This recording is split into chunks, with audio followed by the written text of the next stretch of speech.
Breaking news Bharat Pakistan మధ్య యుద్ధ వాతావరణం కనిపిస్తున్న ఈ సమయంలో పాకిస్తాన్ పాలకులకు పిచ్చి పట్టింది. అందుకే పాకిస్తాన్ పాలకులు రోజు ఏదో ఒక పిచ్చి మాటలు మాట్లాడుతూ ఉన్నారు. ఇప్పటికే పాకిస్తాన్ పాలకులు పాకిస్తాన్ సైన్యం పెంచి పోషించిన ఉగ్రవాదులు భారత్లో రక్తపాతాన్ని సృష్టించి దానికి ఇప్పుడు భారత్ ఏ విధంగా తమ ప్రతీకార దాడి చేస్తుందోనని భయంతో వణికిపోతున్న సమయంలో కొంతమంది పిచ్చి మాటలు మాట్లాడుతున్నారు. భారత్లో మత విద్వేషాలు రెచ్చగొట్టే మాటలు మాట్లాడుతూ ఉన్నారు. ఇప్పుడు మీరు ఆర్టీవీ స్క్రీన్ పైన చూస్తున్న ఈ మహిళా ప్రజాప్రతినిధి భారత్లో మత విద్వేషాలు రెచ్చగొట్టే మాటలు మాట్లాడారు. ఈమె పాకిస్తాన్ సెనేటర్ పాల్వాషా ఖాన్. ఆమె ఏమంటారు అంటే అయోధ్యలో పాకిస్తాన్ ఆర్మీ చీఫ్ మజీద్కు శంకుస్థాపన చేస్తారు అని చెప్తోంది. బాబ్రీ మసీదుకు సంబంధించి మొదటి ఇటుకను పాకిస్తాన్ ఆర్మీ చీఫ్ పేర్చి అక్కడి నుంచి మొదటి ప్రార్థన చేస్తారు పాకిస్తాన్ ఆర్మీ చీఫ్ అని ఈ పాకిస్తాన్ మహిళా ప్రజాప్రతినిధి అంటూ ఉంది. ఇప్పటికే పాకిస్తాన్ పాలకులు మాట్లాడిన పిచ్చి మాటలు మనం చూసాం. రక్షణ శాఖ మంత్రి కానీ మరియం షరీఫ్ కానీ మరికొంతమంది మంత్రులు కానీ పాకిస్తాన్పై భారత్ దాడి చేస్తే చూస్తూ ఊరుకోమని ఒకరు, నాలుకలు కోస్తామని ఇంకొకరు, నీళ్లు ఆపేస్తే రక్తపాతాన్ని సృష్టిస్తామని మరొకరు, పాకిస్తాన్పై దాడి చేయాలి అనుకుంటే 1కి 10 సార్లు ఆలోచించాలి అని ఇంకో మహిళా ప్రజాప్రతినిధి, పాకిస్తాన్పై దాడి చేస్తే మా దగ్గర అణుబాంబులు ఉన్నాయని బెదిరింపులు. ఇలా మనం నిత్యం చూస్తూనే ఉన్నాం. ఎల్ఓసి వెంబడి కాల్పులకు తెగబడుతున్న ఆర్మీని పాకిస్తాన్ ఆర్మీని కూడా చూస్తున్నాం. ఇప్పుడు మీరు ఆర్టీవీ స్క్రీన్ పైన చూస్తున్న ఈ సెనేటర్, ఈ మహిళా ప్రజాప్రతినిధి అంటోంది, చాలా వివాదాస్పద వ్యాఖ్యలు చేస్తోంది. పాకిస్తాన్ వక్ర బుద్ధి ఇప్పుడు బయటపడుతూనే ఉంది. పాకిస్తాన్ బుద్ధి భారత్లో రక్తపాతాన్ని సృష్టించడం, భారత్లో మత విద్వేషాలు రెచ్చగొట్టడం. అందుకే ఇప్పుడు భారత్ అంతా ఐక్యంతో ఉంది. భారత్ అంతా మేము ఐక్యమత్యంతో ఉన్నామని మతాలకు అతీతంగా పాకిస్తాన్పై మనం ప్రతీకార దాడి చేయాలి అని చెప్తున్నారు. అన్ని మతాలు ఒక్కటిగా ఇప్పుడు పాకిస్తాన్పై ప్రతీకారం తీర్చుకోవటానికి ఒకటవుతున్న సమయంలో మత విద్వేషాలు రెచ్చగొట్టడానికి ఈ పాకిస్తాన్ ప్రజాప్రతినిధి మాట్లాడుతుంది. మహిళ కాబట్టి కొంచెం నేను ఏమీ అనలేక ఆచితూచి మాట్లాడుతున్నాను. పాకిస్తాన్ మహిళా ప్రతినిధి కాబట్టి ఆ పాకిస్తాన్ మహిళా ప్రతినిధి ఇంకేం మాట్లాడారు అంటే, భారతదేశంలో ఉన్న సిక్కు సైనికులు పాకిస్తాన్పై యుద్ధం చెయ్యరు అని అంటోంది. ఎందుకు అంటే పాకిస్తాన్లో సిక్కు మత పవిత్ర ప్రదేశాలు ఉన్నాయి కాబట్టి, సిక్కు మత గురువు జన్మించిన ప్రదేశం పాకిస్తాన్లో ఉంది కాబట్టి పాకిస్తాన్ ఆర్మీలో ఉన్న సిక్కు సైనికులు పాకిస్తాన్పై యుద్ధం చెయ్యరు అని అంటోంది. చూసారా, ఇక్కడే మైండ్ గేమ్ ఆడుతోంది. విన్నారా? ఇది పాకిస్తాన్ ప్రజాప్రతినిధుల మైండ్ గేమ్. మీకు అర్థమైందా? ఇక్కడ 2 వివాదాస్పద మాటలు మాట్లాడింది ఈమె. ఒకటి, పాకిస్తాన్ ఆర్మీ చీఫ్ అంట. ఇప్పుడు ఆ పాకిస్తాన్ ఆర్మీ చీఫ్ ఎక్కడున్నాడో తెలీదు, ఉన్నాడో పారిపోయాడో తెలీదు. ఇప్పటికే పాకిస్తాన్ ఆర్మీ చీఫ్ ఏం చేశాడో ఒక్కసారి గుర్తు చేసుకోండి. తన భార్య బిడ్డల్ని, పెళ్ళాం బిడ్డల్ని విదేశాలకు పంపించేశాడు క్షేమంగా ఉండాలి అని. భారత దాడి చేస్తే పెళ్ళాం బిడ్డలు ఎక్కడ ఇదవుతారోనని వేరే దేశానికి పంపించేశాడు. పాకిస్తాన్ ఆర్మీ ఇప్పటికే 4500 మంది టాప్ క్యాడర్లో ఉన్న వాళ్ళు కూడా రాజీనామాలు చేసి వెళ్ళిపోతూ ఉన్నారు. పాకిస్తాన్ ఆర్మీ ఆత్మస్థైర్యాన్ని కోల్పోతుంది, భయంతో వణుకుతుంది. ఏంటి, మన ఆర్మీ రాజీనామాలు చేసి ప్రాణభయంతో వెళ్ళిపోతూ ఉంటే నేను ఇప్పుడు యుద్ధ భూమిలోకి వెళ్ళినా నేను కూడా రిజైన్ చేసి ప్రాణాలు దక్కించుకోను అనే ఒక భయం వ్యక్తమవుతున్న సమయంలో వీళ్ళు మాట్లాడుతున్న పిచ్చి మాటలు ఏంటి అంటే, మత సామరస్యాన్ని దెబ్బ కొట్టే మాటలు మాట్లాడుతోంది ఈ పిచ్చి పాకిస్తాన్ ప్రజాప్రతినిధి. భారత్లో బాబ్రీలో మొదటి ఇటుకను, మసీదును కట్టడానికి మొదటి ఇటుకను భారత ఆర్మీ చీఫ్ అంట ఇండియా వచ్చి అక్కడ మొదటి ఇటుకను వేసి ఆ తర్వాత మొదటి ప్రార్థన చేస్తారు అంట. భారతదేశం మతాలతో విడిపోలేదు. ఆ పాకిస్తాన్ ప్రజాప్రతినిధికి అర్థం కావాలి. ఇప్పటికే ఎంఐఎం అధినేత అసదుద్దీన్ ఓవైసీ కూడా ఏం చెప్పారో విన్నావా? మీరు మాట్లాడే పిచ్చి మాటలు మా చెవులకు ఎక్కువ, మేము ఐక్యమత్యంతో ఉన్నాము అని చెబుతూ ఉన్నారు. మీ తాట తీయటానికి మేమందరం మతాలకు అతీతంగా సిద్ధంగా ఉన్నామని చెప్తూ ఉన్నారు. కానీ ఈ పాకిస్తాన్ ప్రజాప్రతినిధి వాళ్ళ ఆర్మీ చీఫ్ మన భారతదేశానికి వచ్చి మసీదును కట్టడానికి మొదటి రాయిని వేస్తారు అంట. అంటే మత కల్లోలాలు సృష్టించడానికి వాడిన మొదటి మైండ్ గేమ్. విన్నారా? మన ప్రధాని 3 మాటలు మాట్లాడారు. ఐడెంటిఫై, ట్రేస్ అండ్ పనిష్ అని మాట్లాడిన 3 మాటలు వాళ్ళ వెన్నులో వణుకు పుట్టిస్తూ ఉంటే వీళ్ళకి ఏం చేయాలో తెలియక పిచ్చి మాటలు మాట్లాడుతున్నారు. ఒకడేమో అణుబాంబులు ఉన్నాయంటాడు, ఇంకొకటి రక్తపాతాన్ని సృష్టిస్తానంటాడు. ఇక ఈ పిచ్చెక్కిన మహిళా ప్రతినిధి ఏమంటోంది అంటే, మా ఆర్మీ చీఫ్, వాళ్ళ ఆర్మీ చీఫ్ ఇప్పుడు ఎక్కడున్నాడో తెలియదు, ఉన్నాడో లేదో తెలియదు. కొంతమంది ఏమంటున్నారంటే పాకిస్తాన్ ఆర్మీ చీఫ్ పారిపోయాడు అని, లేదు మాతోనే ఉన్నాడు అని వాళ్ళు ప్రధానితో దిగిన ఒక ఫోటోగ్రాఫ్ని పబ్లిష్ చేసుకోవాల్సినటువంటి దౌర్భాగ్యమైన స్థితి వాళ్ళకు వచ్చింది. ఇప్పుడు ఆర్మీ చీఫ్ ఎక్కడున్నాడో తెలియదు. ఆ ఆర్మీ చీఫ్ భారతదేశానికి వచ్చి మసీదుకు సంబంధించిన ఒక రాయిని పేర్చి మొదటి ప్రార్థన అక్కడ చేస్తాడంట. అంటే మత కల్లోలాలు సృష్టించడానికి మాట్లాడుతున్న మాటలు. మొన్న పెహల్గాంలో పొట్టన పెట్టుకున్నారు 28 మందిని. మా భారతీయుల రక్తాన్ని కళ్ళ చూడాలనే మీరు వేసినటువంటి పాచికది, కానీ మాలో మీరు ధైర్యాన్ని పోగొట్టలేకపోయారు. ఇప్పుడు ఆమె మాట్లాడింది. ఇంకొకటి ఏం మాట్లాడిందో చెప్తున్నారు వినండి ఒకసారి. ఇంకొక మాట ఏం మాట్లాడింది, ఈ మాటలు వింటూ ఉంటే మీకు ఏమనిపిస్తుందో భారతీయులను ఎవరిని కించుపరచకుండా మీ కామెంట్స్ తెలియచేయండి. ఏమంటుంది అంటే, సిక్ సైనికులు ఎవరూ కూడా పాకిస్తాన్పై దాడి చేయరు అంట.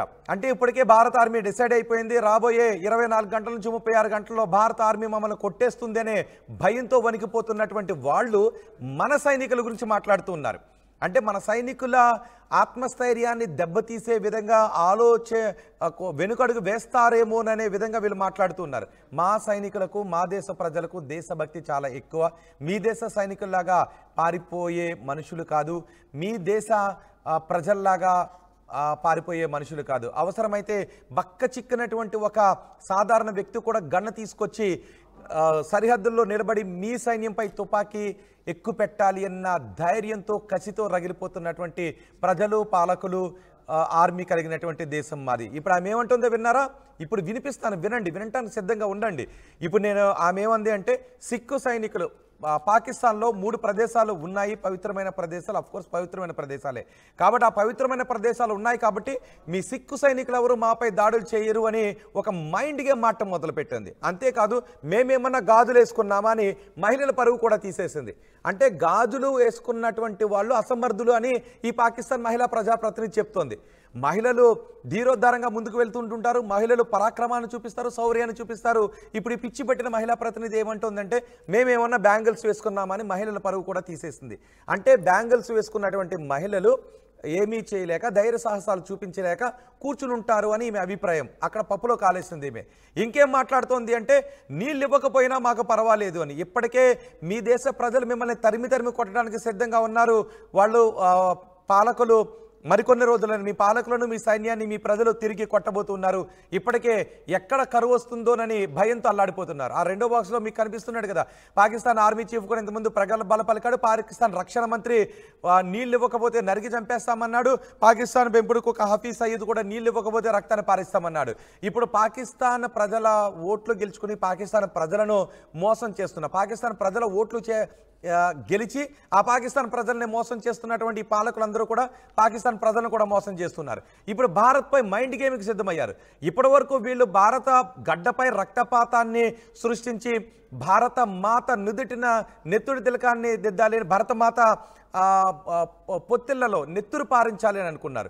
భరతమాత పొత్తిళ్లలో నెత్తురు పారించాలని వీళ్ళు అనుకుంటూ ఉంటే, భారతదేశంలో ఉన్న ప్రతి పౌరుడు భరతమాత నిదిటిన తిలకం దిద్దాలని అనుకుంటూ ఉన్నాడు. విజయ తిలకాన్ని దిద్దాలి అని ప్రతి పౌరుడు కూడా అనుకుంటున్నటువంటి సందర్భంలో వీళ్ళు ఆడుతున్న మైండ్ గేమ్స్ ఏమీ పారలేదు. ఒకటి, విధ్వంసాలను సృష్టించాలి అనుకున్నటువంటి పాకిస్తాన్ ఉగ్రమూకలను తరిమి కొట్టేశాం.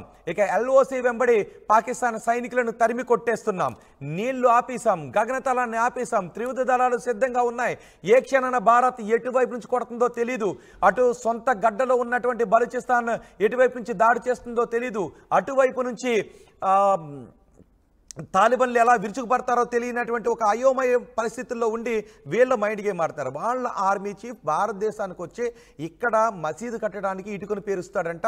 వాళ్ళు అక్కడ నుంచి చూస్తారంట, మొదటి ప్రార్థన ఇక్కడ నుంచి చేస్తారు అంట. దానిలో ఈ పాకిస్తాన్ నేతలు పాల్గొంటారంట. మీరు మతపరమైనటువంటి విద్వేషాలు రెచ్చగొడుతూ ఉంటే భారతదేశంలో మతాలకు అతీతంగా మిమ్మల్ని తరిమి కొట్టడానికి ప్రతి పౌరుడు కూడా ఇక్కడ సిద్ధంగా ఉన్నాడు. మాకు దేశభక్తి చాలా ఎక్కువ. మా సైనికుల్లో ఆత్మస్థైర్యాన్ని దెబ్బతినడానికి మీరు మైండ్ గేమ్ ఆడితే మా సైనికులు దించే తూటాలు మీ గుండెలను చీల్చుకుని వెళ్ళేటటువంటి పరిణామం కూడా త్వరలోనే చోటు చేసుకోబోతోందని మా సైనికులు చెప్తున్నారు. ఒకసారి ఈమెం మాట్లాడిందో విందాం. ఈమెం మాట్లాడిందో విన్న తర్వాత మీ అభిప్రాయాన్ని కామెంట్ బాక్స్లో తెలియచేయండి. ఒకసారి సెనేటర్ మాట్లాడిన మాటలు విందాం. पता होना चाहिए कि उस फौज में तकसीम है, उस फौज का कोई सिख सिपाही, कोई सिख फौजी पाकिस्तान पर हमला करने को तैयार नहीं है, पाकिस्तान से जंग करने को तैयार नहीं है, क्योंकि उनके लिए गुरु नानक की धरती है, उनके लिए ये पाक धरती है। इस धरती के चप्पे चप्पे पर गुरु नानक के कदम पड़े और ये यहाँ में सिखों के जो लीडर हैं गुरपतवंत सिंह पन्नू, उनकी जुर्रत को सलाम पेश करना चाहिए हमें हाउस को, जिन्होंने कहा है कि भारतीय पंजाब से कोई भारतीय फौज इस तरफ वो नहीं आने देंगे और ये धमकी हमें ये देते हैं कि हमारी लाशें बिछाएंगे।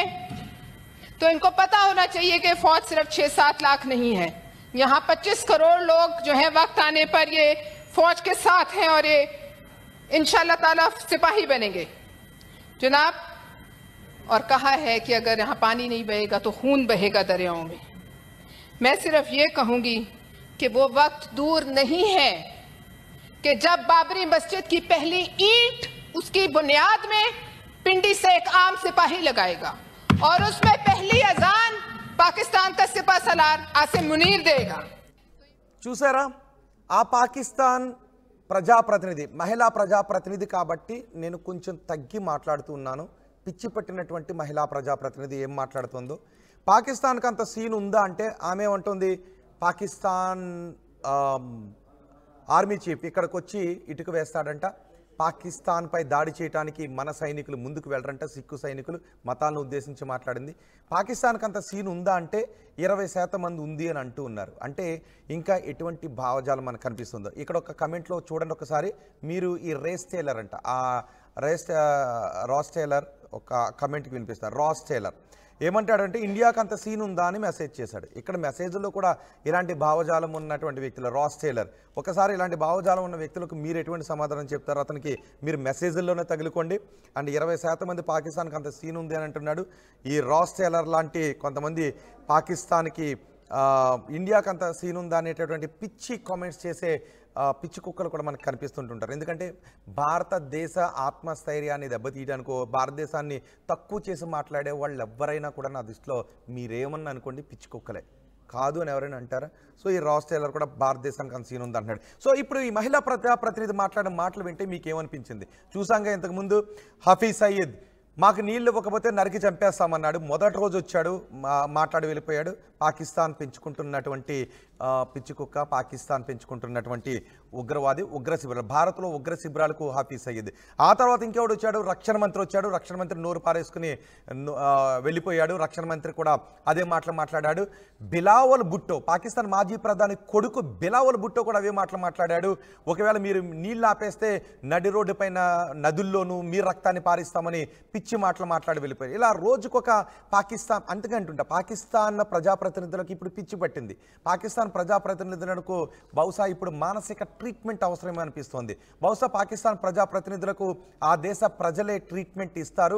ఆ ట్రీట్మెంట్తో వాళ్ళ బుద్ధి సెట్ అయిపోతుంది. బహుశా రాబోయే కొన్ని రోజుల్లోనే ఈ ట్రీట్మెంట్ని వాళ్ళు పొందబోతూ ఉన్నారని నాకు అనిపిస్తుంది. మీకేమనిపిస్తుందో మీ అభిప్రాయాన్ని కమెంట్ బాక్స్లో తెలియచేయండి. ఒకసారి ఆ మాటలు వింటే పాకిస్తాన్ ప్రజాప్రతినిధులందరికీ పిచ్చి పట్టినట్టే కదా. ఇంతకుముందు మనం కూడా చూసాం, పాకిస్తాన్ మాజీ ప్రధాని కుమార్తె కూడా అంటూ ఉంది పాకిస్తాన్పై దాడి చేయాలంటే 1కి 10 సార్లు ఆలోచించాలని. ఓకే, నిన్నటి వరకు ఆ మాటలు విన్నాం. తాజాగా ఇప్పుడు ఈమె కూడా అంటుంది, అంటే మన సైనికుల గురించి మాట్లాడింది, వాళ్ళ సైన్యాధ్యక్షుడు ఇక్కడికి వచ్చి చేయబోయే పని గురించి మాట్లాడింది.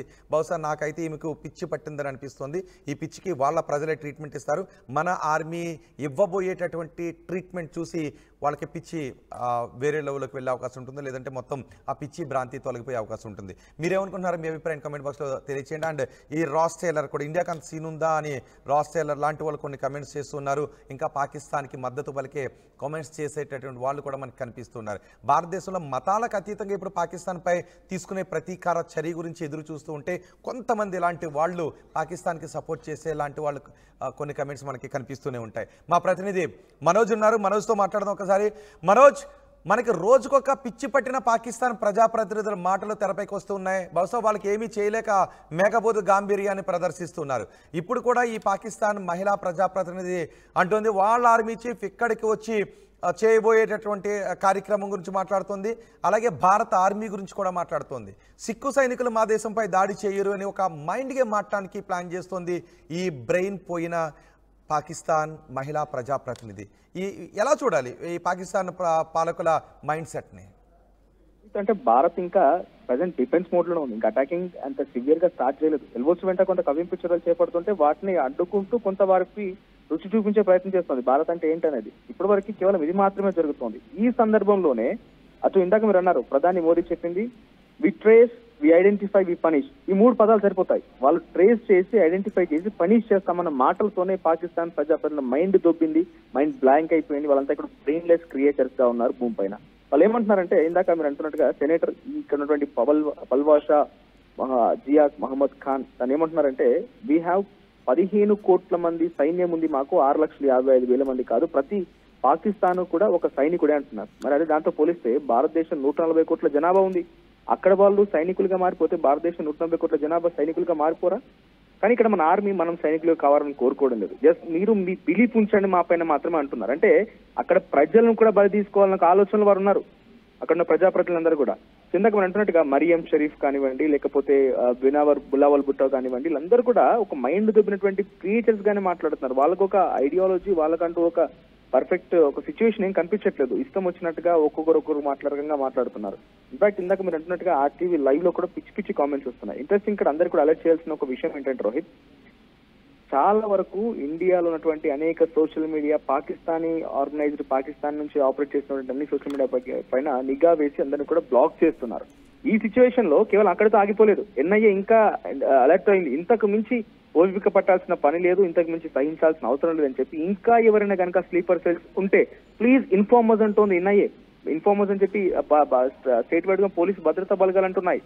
పాకిస్తాన్ లాంటి వాళ్ళకి ఇంకా మద్దతు తెలిపేటువంటి వారిని ఇంకా భారతదేశంలో ఉంటే చెప్పండి అంటున్నారు. సో ఎప్పటికప్పుడు సైబర్ పరంగా కూడా నిజానికి మనోజ్ ఇక్కడ మనం ఇంకొక విషయాన్ని కూడా చూడాలి. పాకిస్తాన్ లో ఉన్న సైన్యం రాజీనామాలు చేసి వెళ్ళిపోతుంది. ఆ రాజీనామాలు చేసి వెళ్ళిపోతుంటే ఇప్పటికే పదవీ విరమణ చేసిన వృద్ధ సైనికులను వెనక పిలుచుకోవడానికి పాకిస్తాన్ పిలుపునిస్తుంది. అదే సమయంలో వీళ్ళు మన దేశ సైనికుల గురించి కూడా, అంటే సిక్ మతస్థులు, ఆర్మీలో ఉన్న సిక్ మతస్థులు మా దేశంపై దాడి చేయరు అని ఒక మైండ్ గేమ్ ఆడుతోంది ప్రజాప్రతినిధి. ఎలా చూడాలి దాన్ని? సైకలాజికల్ వార్ అంటారు దీని ఫస్ట్ నుంచి కూడా. ఎందుకంటే మీరు గమనించండి, రక్షణ మంత్రి ఏమన్నాడు, మేము ఎప్పుడు కూడా లష్కర్-ఇ తోయిబాకి సంబంధించి ఫండింగ్ ఇవ్వలేదు, కానీ అమెరికా చేయడం వల్ల ఇవ్వాల్సి వచ్చిందన్నాడు.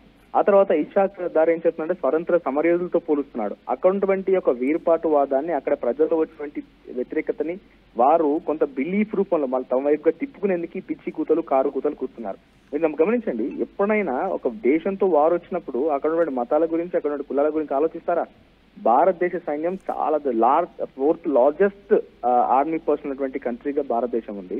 దీంట్లో వాళ్ళు చెప్తున్న ప్రకారంగా అక్కడ ఏదో గురునానక్ నడియాడినటువంటి ప్రాంతం, దానిపైన సిక్కులు ఎవరు దాడి చేయకపోవచ్చు. ఇటువంటివన్నీ కూడా కేవలం సైకలాజికల్ గా మన వాళ్ళని దెబ్బతీసే విధంగా, కొంత ఆలోచింపజేసే విధంగా వ్యాఖ్యలే. ఇవన్నీ కూడా ఒక రిలీజియస్ కాన్ఫ్లిక్ట్స్ క్రియేట్ చేయడం కోసం, భారత్ లో ఇటువంటి ఇష్యూస్ క్రియేట్ చేయడం కోసం ఆలోచిస్తున్న మాటలే. కానీ ఒక విషయం ఇక్కడ చాలా క్లియర్ గా, గతంలో జరిగినటువంటి ఇటువంటి మరణకాండ కానివ్వండి, మరణ హోమానికి ఎప్పుడు కూడా కాశ్మీర్ ప్రజలు కొంత అలర్ట్ అయిపోయి పెద్దగా సైలెంట్ గా ఉండేవారు. వీఆర్ కాశ్మీరీస్, యూఆర్ ఇండియన్స్ అని మాట్లాడేది. మనకు ఇక్కడ మాట్లాడడం కొంత ఇష్యూస్ క్రియేట్ చేస్తున్నాము. కాకపోతే ఎగ్జాక్ట్ గా మాట్లాడుకుంటే కనుక కాశ్మీర్ లో ఇటువంటి ఘటనలు అనేకంగా జరిగినప్పుడు వీఆర్ కాశ్మీరీస్, యూఆర్ ఇండియన్స్ అంటూ ఇండియన్ ఆర్మీని ఉద్దేశించి మాట్లాడేవారు. కానీ ఇప్పుడు చూడండి, ఇప్పుడు ఎలా ఉన్న సిచ్యువేషన్ అంటే కాశ్మీర్ లో సైతం గో బ్యాక్ పాకిస్తాన్ అంటున్నారు, పాకిస్తాన్ కి వ్యతిరేకంగా నినాదాలు చేస్తున్నారు, పాకిస్తాన్ వారిని కనిపిస్తే వెంటనే సమాచారం అందిస్తున్నారు, క్యాండిల్ రైట్ ర్యాలీలు తీస్తున్నారు. అంటే ఎగ్జాక్ట్ గా కాశ్మీర్ మొత్తం కూడా ఇప్పుడు ఇండియా వైపు వెళ్ళబడింది. కాశ్మీర్ ప్రజలు మొత్తం కూడా ఇండియా వైపు వెళ్ళబడ్డారు. సో ఇది ఒకటి సరిపోతుంది. పాకిస్తాన్ కి ఒక ఎదురు దెబ్బ లాంటిది. పాకిస్తాన్ ఏం చేయలేదు, పాకిస్తాన్ ఇక తోకముడి చేసింది. భారత్ ఎట్టి పరిస్థితులు సైకలాజికల్ కానీ, వార్ఫేర్ లో కానివ్వండి, ఏ విధంగా కూడా మనం అటాక్ చేయలేమనే విషయం చాలా క్లియర్ గా అర్థం కావాలి. కానీ కొంత కవ్వింపు చర్యలు, ఇంకా ఏదో చేద్దామనే ప్రయోజనం, ఇక్కడ రిలీజియస్ కాన్ఫ్లిక్ట్స్ క్రియేట్ చేద్దామనే ఆలోచనతో ఉన్నారు. కానీ ఆ దుర్బుద్ధి మాత్రం ఎట్టి పరిస్థితుల్లో ఇండియాలో వర్కౌట్ కాదు. మన ఆర్మీ చాలా సంసిద్ధంగా ఉంది. ఇంకా అయోధ్యలో మొదటి ఇటుక పేర్చి ప్రార్థనలు చేస్తామంటున్నారు. ఫస్ట్లీ వాళ్ళ కుటుంబాన్ని లేకుండా, కుటుంబాన్ని ఏదో ఒకటి దాచేసిన వ్యక్తి భారత్కు వచ్చి చేయగలుగుతాడు. అదంతా సుసాధ్యమైన విషయం. కానీ అక్కడి ప్రజల మరణం పొందడం కోసం మాత్రమే ఈ దుర్బుద్ధి, మైండ్లెస్ క్రియేచర్స్ మాట్లాడుతున్న మాటలుగా భావించాలి. రైట్ మనోజ్, భారతదేశం ఇప్పుడు చెప్తోంది వీఆర్ యునైటెడ్ అని. జై భారత్, వీఆర్ యునైటెడ్ అని చెప్తోంది. మొత్తం భారత సమాజం మతాలకు అతీతంగా చెప్తోంది మేము కలిసి ఉన్నామని. ఈ పాకిస్తాన్ అంటోంది మనల్ని మతాల వారీగా విభజించాలి అని అనుకుంటూ ఉంది, మత చిచ్చు పెట్టాలి అని ఈ పాకిస్తాన్ పాలకులు అనుకుంటూ ఉన్నారు. అందుకే రోజుకొక పాకిస్తాన్ పాలకుడు ముందుకొచ్చి మాట్లాడుతున్నాడు. ఇప్పుడు మహిళా పాలకులను ముందుకు పంపిస్తూ ఉన్నారు. నిన్న కూడా మనం చూసాం, నవాజ్ షరీఫ్ కుమార్తె ఆమె మాట్లాడుతోంది, పాకిస్తాన్పై యుద్ధం చేయాలంటే భారత్ ఒకటికి బసాలు ఆలోచించాలి, మాకు అణు ఆయుధాలు ఉన్నాయని. మరొక మహిళా ప్రజాప్రతినిధిని ముందుకు పంపించారు. ఆమె అంటుంది, మేం గాజులేసుకుని కూర్చోలేదు అని అంటుంది. అంతేకాదు, మా ఆర్మీ చీఫ్, వాళ్ళ ఆర్మీ చీఫ్ భారతదేశానికి వచ్చి ఇక్కడ ఇటుకను పేరుస్తారు, ఇటుకను కడతారు, మసీదును కడతాము అని మన దేశంలో ఉన్నటువంటి మత ఐక్యతను చెడగొట్టాలనే ప్రయత్నం చేస్తున్నారు. మత విద్వేషాలు రెచ్చగొట్టడానికి పాకిస్తాన్ పాలకులు ఇప్పుడు మైండ్ గేమ్ ఆడుతూ ఉన్నారు.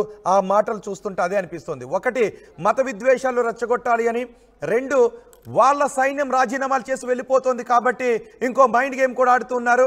భారతదేశంలో ఉన్న సిక్కు సైనికులు మా దేశంపై దాడి చేయరు, మా దేశంలో వాళ్ళ పవిత్ర మత గురువు జన్మించిన స్థలం మా దేశంలో ఉంది కాబట్టి దాడి చేయరు అని మైండ్ గేమ్ ఆడుతుంది. ఇప్పటికే ఒక పక్క పాలకులు మాట్లాడుతున్న, రక్షణ మంత్రి ఏం మాట్లాడాడో విన్నారు కదా, భారత్ ఏ క్షణమైనా మాపై యుద్ధం చేసే అవకాశం ఉందని. మీకు అర్థమవుతుందా? పాకిస్తాన్ ఇప్పుడు నిద్రపోవడం లేదు. పాకిస్తాన్ పడుకుని కూడా కళ్ళు తెరిచి చూస్తుంది భారత్ ఎక్కడ దాడి చేస్తుందోనని, POKని ఎక్కడ స్వాధీనం చేసుకుని పట్టుకెళ్ళిపోతుందోనని. ఒకవేళ భారత్ యుద్ధానికి దిగబడితే, యుద్ధానికి మా దేశంపై యుద్ధానికి వస్తే బుద్ధి చెప్పడానికి, పాకిస్తాన్కి బుద్ధి చెప్పడానికి భారత్ సిద్ధమైతే ఎక్కడ పాకిస్తాన్ ఉనికిని కోల్పోతుందోనని భయపడుతుంది. అందుకే ఈ మహిళా ప్రతినిధి కూడా పిచ్చెక్కి పిచ్చి మాటలు మాట్లాడుతుంది. భారత సైనికులు, సిక్కు సైనికులు మాపై దాడి చెయ్యరు అని మత విద్వేషాలను రెచ్చగొట్టే మాటలు మాట్లాడుతుంది. కానీ భారత సైనికులు కాదు, భారత పౌరులు కాదు, మొత్తం భారత సమాజం అంతా కూడా ఐక్యంగా ఉంది. మీ సైనికుల్లాగా భారత సైనికులు ఎవరు కూడా ప్రాణభయంతో రాజీనామాలు చేసి వెళ్ళిపోవడం లేదు. మీరు మా సైనికులను పట్టుకున్నప్పుడు కూడా ప్రాణాలకు తెగించి మీ ముందు నిలబడి యుద్ధం చేసి వచ్చినటువంటి సైనికులు మాకున్నారు తప్ప, మీ సైనికుల్లాగా యుద్ధానికి ముందే రాజీనామాలు చేసి పారిపోతున్నటువంటి సైనికులు కాదు. మా దేశంలో ఉన్న అవకాశం ఇస్తే సాధారణ పౌరుడు కూడా, బక్క చిక్కున్న సాధారణ పౌరుడు కూడా తుపాకీని మెడలో వేసుకొని సరిహద్దుల్లోకి వచ్చి మీ సైనికులకు బుద్ధి చెప్పాలని, మీరు పెంచిన టెర్రరిస్టులను కాల్చి చంపాలి అని కసితో రగిలిపోతున్నాం. ఇప్పుడు పాకిస్తాన్కి వాళ్ళ సైనికులను ఎలా కాపాడుకోవాలో తెలియక భారత సైనికుల గురించి మాట్లాడుతుంది. ఇప్పుడు భారత ఐక్యతను, ఎందుకంటే పాకిస్తాన్లోనే ప్రజలు రోడ్లపైకి వచ్చి పాకిస్తాన్ పాలకులను కొట్టేటటువంటి సందర్భం చోటు చేసుకుంటుంది. పాకిస్తాన్ ఇప్పుడు ప్రజలుగా విడిపోతున్నారు, సైనికులుగా విడిపోతున్నారు, తలొక్క మాట మాట్లాడుతున్నారు, ఒక్కొక్కరు ఒక్కో మాట మాట్లాడుతున్నారు. పాకిస్తాన్లో యూనిటీ నశించిపోయింది. పాకిస్తాన్ సైనికుల్లో ఆత్మస్థైర్యం దెబ్బతినేసింది. అటు నవాజ్ షరీఫ్ కూడా తమ్ముడి దగ్గరికి వెళ్ళి భారత్తో యుద్ధం చేస్తే తట్టుకోలేవని చెప్పాడు. సో ఇప్పుడు ఏం చేయాలో తెలియక భీతిల్లిపోయి భయంతో వాళ్ళు వణికిపోతున్నటువంటి సందర్భంలో మైండ్ గేమ్ ఆడుతున్నారు. భారత్లో ఇప్పటికే రక్తపాతం సృష్టించి భారత ప్రజల ధైర్యం మీద దెబ్బ కొట్టాలని అనుకున్నారు, కానీ వాళ్ళ వల్ల కాలేదు. ఇప్పుడేమనుకుంటున్నారంటే భారత్లో మరోసారి మత ఘర్షణలు తీసుకుని రావాలి అని అనుకుంటూ ఉన్నారు. అందుకే బాబ్రీ మసీద్ గురించి మాట్లాడుతూ ఉన్నారు. వాళ్ళ ఆర్మీ చీఫ్ కనీసం రాగలుగుతాడా? భారతదేశంలో అడుగు కాదు కదా, అంత దూరం నుంచి భారత గాలిని కూడా నువ్వు తాకలేవు, భారత నుంచి వీచే గాలిని కూడా నువ్వు తాకలేవు. భారత వైపు నుంచి వచ్చే గాలి నీ శరీరాన్ని తాకితే దాన్ని కూడా నువ్వు తట్టుకుని నిలబట్టడానికి కష్టపడాలి పాకిస్తాన్ ఆర్మీ చీఫ్. అందుకే ఈరోజు ప్రాణభయంతో పారిపోయాడు. ప్రాణభయంతో వాళ్ళ పిల్లం బిడ్డలను కూడా పక్క దేశానికి పంపించేశాడు పాకిస్తాన్ ఆర్మీ చీఫ్. ఇప్పుడు ఈమె ఏమంటుంది అంటే, మత విద్వేషాలు రెచ్చగొట్టడంతో పాటు, అంటే భారతదేశంలో ఉన్న మతాల వారీగా వెడగొట్టడంతో పాటు సైనికుల్లో ఆత్మస్థైర్యాన్ని దెబ్బ కొట్టొచ్చు అనుకుని ఈమె మాట్లాడిన మాటలు. మరొకసారి ఆమె మాట్లాడిన మాటలు విందాం. ఆమె ఏం మాట్లాడిందో వింటే మీకేమనిపిస్తుందో, పాకిస్తాన్ పాలకులు మాట్లాడుతున్న మాటలకు మీరు ఎలా రిప్లై ఇవ్వాలనుకుంటున్నారో మీ అభిప్రాయం కామెంట్ బాక్స్లో తెలియజేయండి. चाहिए कि उस फौज में तकसीम है, उस फौज का कोई सिख सिपाही, कोई सिख फौजी पाकिस्तान पर हमला करने को तैयार नहीं है, पाकिस्तान से जंग करने को तैयार नहीं है, क्योंकि उनके लिए गुरु नानक की धरती है, उनके लिए ये पाक धरती है। इस धरती के चप्पे चप्पे पे गुरु नानक के कदम पड़े। और ये यहाँ में सिखों के जो लीडर हैं गुरपतवंत सिंह पन्नू, उनकी जुर्रत को सलाम पेश करना चाहिए हमें हाउस को, जिन्होंने कहा है कि भारतीय पंजाब से कोई भारतीय फौज इस तरफ हो नहीं आने देंगे, और ये धमकी हमें ये देते हैं कि हमारी लाशें बिछाएंगे। तो इनको पता होना चाहिए कि फौज सिर्फ 6-7 लाख नहीं है, यहाँ 25 करोड़ लोग जो हैं वक्त आने पर ये फौज के साथ हैं, और ये इंशाअल्लाह ताला सिपाही बनेंगे। जनाब, యూపీఎస్సీ సిఎస్సి 2024 ఫలితాల్లో 16కు పైగా ర్యాంకులు సాధించి ప్రభంజనం సృష్టించిన విష్ణు ఐఏఎస్ అకాడమీ విద్యార్థులు At KL, experience what it feels like to be a true engineer. KL, deemed to be university.